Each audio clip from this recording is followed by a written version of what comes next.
হরে কৃষ্ণ। সকল বৈষ্ণব ভক্তবৃন্দের চরণে জানাই দণ্ডবত প্রণাম।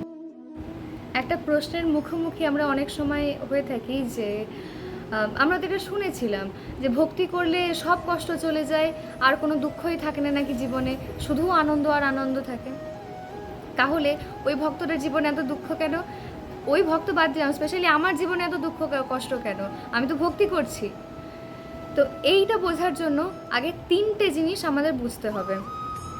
ফার্স্ট অফ অল হচ্ছে গিয়ে সঞ্চিত কর্ম, সেকেন্ডলি প্রারব্ধ কর্ম, এবং থার্ড হচ্ছে গিয়ে ভক্তি করে কোথায় যাব। তো সঞ্চিত কর্ম হচ্ছে গিয়ে যেটা আমাদের অনেক অনেক জন্ম ধরে কর্ম আমাদের সঞ্চিত হয়ে এসেছে, আর প্রারব্ধ কর্ম হচ্ছে গিয়ে এই জন্মে যতটুকুনি কর্মের ফল আমাদের জন্য অ্যালটেড হয়েছে। ভক্তি করি আমরা কেন না? ভগবানের কাছে ফিরে যাওয়ার জন্য। এবার আমাদের যে সঞ্চিত কর্ম আছে তার তো এত এত এত এত ফল, এবং প্রারব্ধ কর্ম যেটা আমাদের অ্যালটেড অলরেডি করা হয়েছে।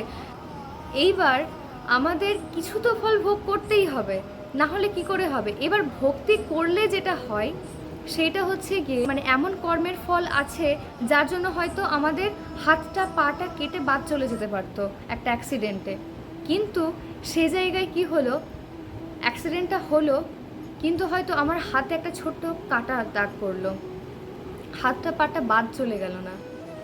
হয়তো আমার মৃত্যু হয়ে যেতে পারতো, কিন্তু সে জায়গায় মৃত্যু না হয়ে হয়তো মাথাটা একটু ঠোকা লেগে গেল। তো এই যে ফলগুলো, এইগুলো হচ্ছে গিয়ে আমরা ভক্তি করলে কি হয়, আমাদের যে কর্মের ফলের যে বক্সটা আছে এত বড়, তো সেই বক্সটা ভগবান তালা বন্ধ করে ওই চাবিটা নিজের কাছে রেখে দেন, ওইটা উনি কাউকে দেন না। অনেক অনেক সেই যন্ত্রণাটা আমাদের কমে যায়।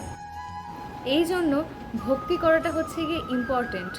এবং এতে কি হয়, আমাদের যে কর্মের ফল যেটা আমাদের কাছে হাজার হাজার গুণ বেশি হয়ে আসতো, সেইটা অনেক ছোটোভাবে আসে, অনেক কম হয়ে যায়।